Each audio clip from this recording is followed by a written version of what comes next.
পাতারকান্দি মা দুর্গা আয়ুর্বেদিক ফার্মেসি থেকে একজন ভদ্র মহিলায় ডাক্তার দেখাইয়া প্রায় 7,000 টাকার ঔষধ লইয়া তাই বাড়ির পথে রওনা দিছ। আর এই ওষুধের ফুটলাটা আসলো এই ছোট বাচ্চাটার হাতও। হে 12 গ্রাম অটো স্ট্যান্ড লামিয়া যখন ড্রাইভার ওর ভাড়া দিতে লাগছে তখন হঠাৎ করে ভুলে গেছে ওষুধের ফুটলাটা রয়ে গেছে অটো। কিছু সময় যাওয়ার পরে বা কতক্ষণ যাওয়ার পরে তাই হঠাৎ করে দেখছেন যে তান্দানোর ঔষধের ফুটলাটা হাতও নাই।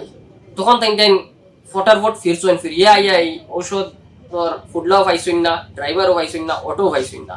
তখন তাই খুব ক্লান্ত হইয়া আমরা অফিসও আইছেন, আমরা বরাকণ্ঠ মেডিকেলও আইছেন। আওয়ার পরে যে ভদ্র মহিলার অবস্থা দেখছি তাই খরচ করিয়া এই ওষুধটা জোগাড় করছেন। প্রায় 7,000 টাকার ঔষধ। আপনারা বুঝতে রানি একজন গরিব মহিলার লাগিয়া বহুত কষ্ট হয়। গতিকে আপনারা অটোওয়ালা যে ভাই বন্ধু হলে দেখরা এই ভিডিওটা আপনারা একটু তদন্ত লইয়া এই মেডিসিনটা বার করিয়া দিতে সহযোগিতা করবা।